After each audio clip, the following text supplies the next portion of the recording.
Magandang araw mga kaibigan. Pag-usapan natin ngayon ang masamang forecast ng foreign bank tungkol sa Pilipinas next year. Bank of America. Hindi maganda ang mangyayari sa Pilipinas sa sunod na taon. So ano itong pangyayaring ito na hindi maganda? Ito sa Manila Times na news. Peso seen hitting new low. Ang ating peso is bababa sa pinakamababang antas sa kasaysayan ng ating bansa. Yun ang balita. Okay.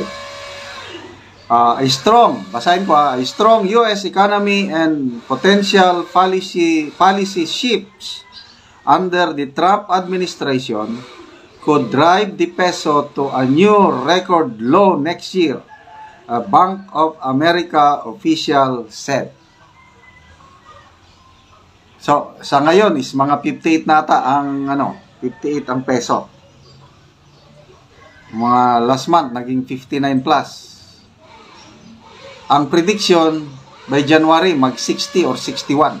Okay, tuloy natin. Venci Valdepeñas, Bank of America Country Executive for the Philippines, said the bank had expected the currency to hit 60 pesos to the dollar this year. This year pala. By the end of this year, mag-60 na ang exchange rate ng dollar. And fall further to 61 to $1 in 2025. Grabe. Pinakamababa na talaga ito sa kasaysayan ng ating bansa. Malala ko pa nung bata pa ako, mga grade 1 or grade 2 pa ako ata noon. $1 is to 5 pesos. Ganun po kalakas ang ating peso noong una, 5 pesos, $1. Kaya yung papel noon na kwarta, may 5 pesos na papel. Yung aginaldo ang muka. Tandaan ko, magpunta kami sa market. Magmerkado kami Lunes. Kasi Lunes ang tinda na sa bayan sa La Union. 5 pesos lang ang dala ng nanay ko. Ang dami naming mabili. May bigas, may isda, may gulay. May sukli pa pag uwi namin. Puno yung basket ng aking nanay. Ang gantang ng bigas noon is mga 2 or 3 pesos isang gantang. Ganun kalakas ng peso nung una. Ngayon, wala na. Okay. Sabi ng Bank of America Executive, our forecast is a bit on the high side. But given the recent rally, I don't think it will hit 60 this year. So, medyo alanganin yung 60. Next year na daw. For 2025, however, the exchange rate could be in the 60 area. Okay, so, ito, pagkapanalo ni President Trump, after November election, tumaas. Naging 59 na ang exchange rate ng dollar. Maalala ko, pag-upo ng administrasyong ito, October of 2022, pumalo na naman sa 59. So, bumalik nung November. So, mabuti, medyo naagapan, nag-57. So, ngayon, 58 na. Nako, pag hindi maagapan, by the end of this year, 60 or sigurado, by next year, 60 or 61 na. So,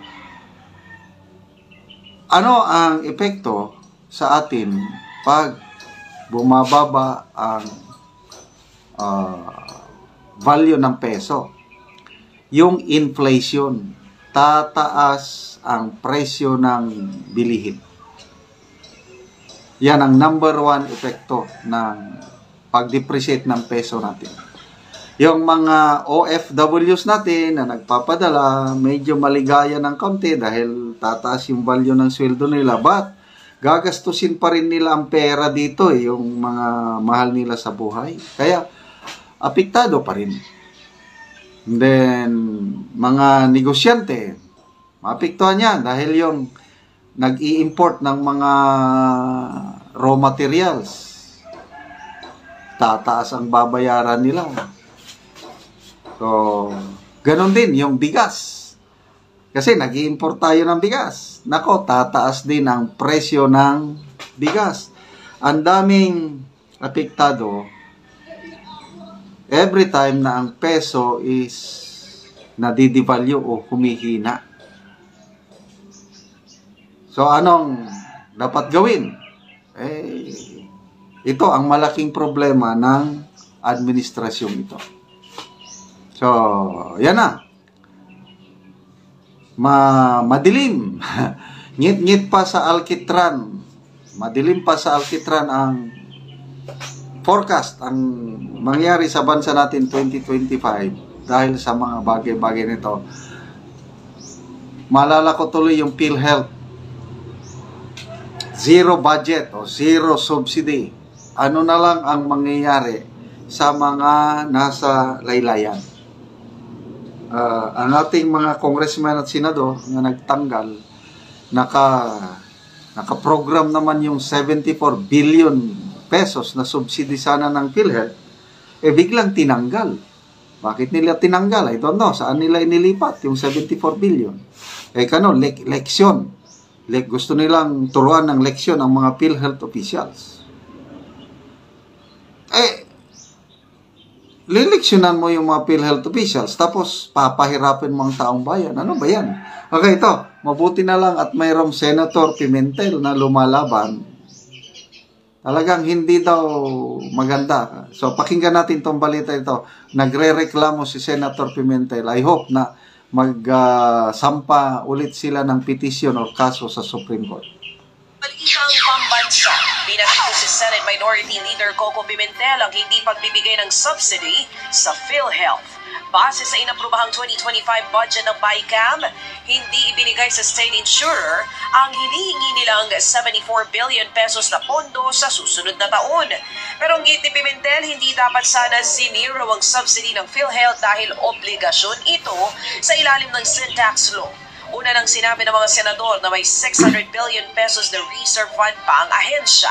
Pero ang gate ni Pimentel, hindi naman ito pera na pupwedeng gastusin ng PhilHealth sa kung saan-saan lamang dahil nakalaan ito bilang pambayad sa ibang obligasyon ng PhilHealth.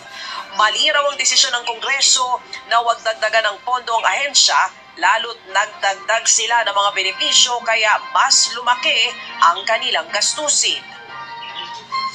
Na wrong timing na isi-zero sila kasi magkakasabay ngayon yung wala silang cash flow, tapos ang anticipated natin yung cash out nila lalaki kasi nga kinakihan na nila yung mga benepisyo at saka dinagdagan pa ng dental services. Yan nga po ang tinig ni Senate Minority Leader Coco Pimentel. Bukod sa PhilHealth, kinastigo rin ni Pimentel ang lumobo namang budget ng Department of Public Works and Highways at DPWH na umabot na sa higit 1 trilyong piso. Base kasi sa napagkasunduan sa BICAM, dinagdagan pa nila ng 289 billion pesos ang pondo ng DPWH. Pero ayon kay Senator Coco, labag sa saligang batas kung mas malaki ang pondo nila kumpara sa ilalaan sa sektor ng edukasyon katulad ng Department of Education. Bukod sa DPWH, may ilang ahensya pa ang nadagdagan ng pondo habang may iba naman na tinapyasan. Pero ayon kay Pimentel, hindi naman mga senador at kongresista na naghaharap-harap sa BICAM ang nagdedesisyon kung magkano ang dapat ilagay sa final version ng budget dahil meron daw mas maliit na technical working group na nagplansya umano sa alokasyon ng pondo. Pagdating sa constitutional principle, para sa akin, talo tayo rito. Pagdating naman sa transparency in budgeting, talo pa rin tayo rito. Kasi yung progress sa technical working group, hindi siya nakapenetrate kung ano yung nangyayari. Yan muli ang tinig ni Senate Minority Leader Senator Coco Pimentel. Nakahanda namang tulungan ng mga konsulata ng Pilipinas sa Amerika ang mga undocumented Filipinos na nanganganib mapadeport kapag nakabalik na sa pwesto si President-elect Donald Trump. Kasamang mass deportation sa inaasahang immigration policy na ipatutupad ni Trump pagbalik sa White House. Kaya naman naglaan na rin ng pondo ang Department of Foreign Affairs at DFA para mabigyan ng plane ticket ang mga Pilipinong magpapasaklolo na makauwi ng Pilipinas. Nilinaw naman ng DFA na walang dapat ikatakot ang mga undocumented na Pinoy sa konsulada dahil hindi sila ikukulong kapag nanghingi sila ng tulong sa pamahalaan. Okay, so ayan, malaking problema natin next year. Yung mga i-deport ng Trump administration, ang dami. Estimate mga 200,000 to 300,000 ang undocumented workers, yung mga TNT sa Amerika. Kung ibabalik lahat dito, nako, madadagdagan ang problema sa ating bansa. So, sana, wake up call ito ng ating gobyerno na ayusin ang pagserbisyo.